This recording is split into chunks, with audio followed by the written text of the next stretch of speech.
नमस्ते। आज हम बात करने वाले हैं राजस्थान के उन गवाहों की जो हजारों साल से चुपचाप खड़े हैं, यानी वहां के प्राचीन शिलालेख। ये सिर्फ पत्थर नहीं है, समझिए कि ये अतीत से आई सीधी आवाजें हैं। तो चलिए आज इन पत्थरों की कहानियां सुनते हैं।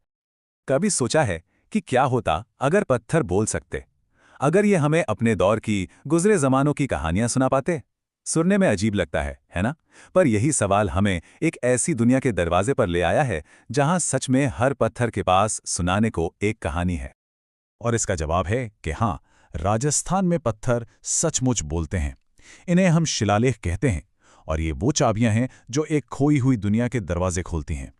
हमें राजाओं, धर्मों और उस समय के समाज की ऐसी कहानियां बताती हैं जो शायद कहीं और लिखी ही नहीं गईं। तो सबसे पहले बात करते हैं शासकों की। इन पत्थरों का सबसे बड़ा मकसद था राजाओं की ताकत और उनकी जीतों की गाथा को हमेशा हमेशा के लिए अमर कर देना।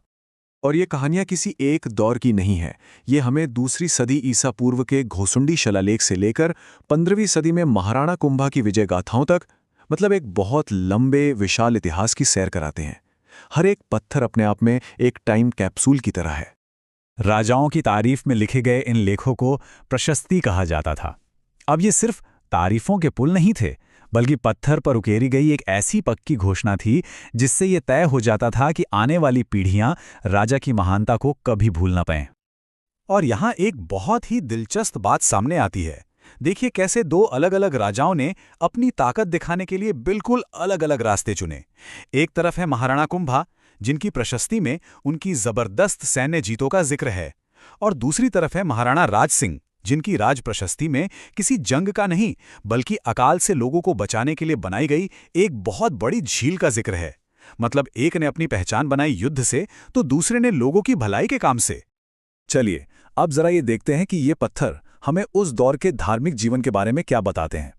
सच तो ये है कि ये शिलालेख उस समय की आस्था को समझने के लिए सबसे जरूरी स्रोतों में से एक हैं।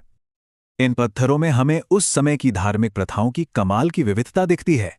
जैसे घोसुंडी का शिलालेख हमें राजस्थान में भागवत धर्म का सबसे पुराना सबूत देता है। वहीं नांदसा और बड़वा के लेख बड़े बड़े यज्ञों के बारे में बताते हैं। लेकिन शायद सबसे अनोखा है घटियाला का शिलालेख, जिसमें लिखा है कि जैन मंदिरों में ब्राह्मण भी पूजा करते थे। ये उस समय के समाज में मौजूद धार्मिक सद्भाव का एक बहुत बड़ा सबूत है। लेकिन रुकिए, ये कहानियां सिर्फ राजाओं और देवताओं की नहीं हैं।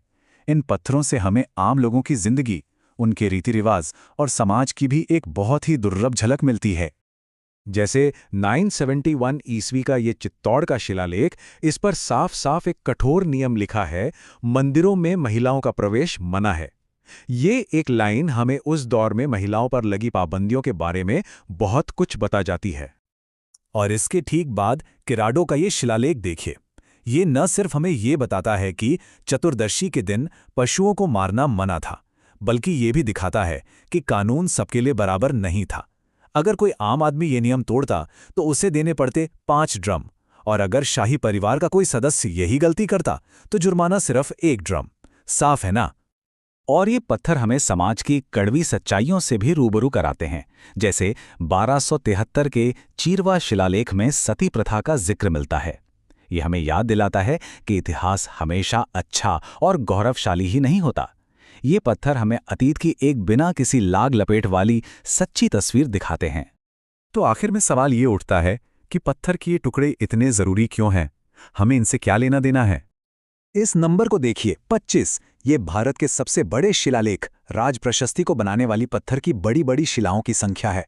इससे अंदाजा लगता है कि इन ऐतिहासिक रिकॉर्ड्स को बनाना कितना बड़ा और महत्वपूर्ण काम माना जाता था। और ये कहानी इस बात का सबूत है कि हमारा इतिहास कितना नाजुक है। कर्नल जेम्स टॉड, एक इतिहासकार, मानमुरी नाम के एक जरूरी शिलालेख को जहाज से इंग्लैंड ले जा रहे थे।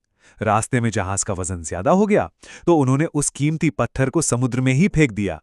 सोचिए, आज हमारे पास उस शिलालेख की सिर्फ एक कॉपी है। असल पत्थर हमेशा के लिए खो गया। तो बात यह है कि ये पत्थर सिर्फ पत्थर नहीं है, ये इतिहास के वो गवाह हैं जो आज भी हमारे बीच मौजूद हैं। ये हमें जीत की, आस्था की, समाज की और उन लोगों की कहानियां सुनाते हैं जो हमसे बहुत पहले यहां रहते थे। और ये सब हमें सोचने पर मजबूर करता है कि हमारे आसपास अभी और कितनी अनकही कहानियां हैं जो पत्थरों में कैद होकर बस अपने पढ़े जाने का इंतजार कर रही हैं।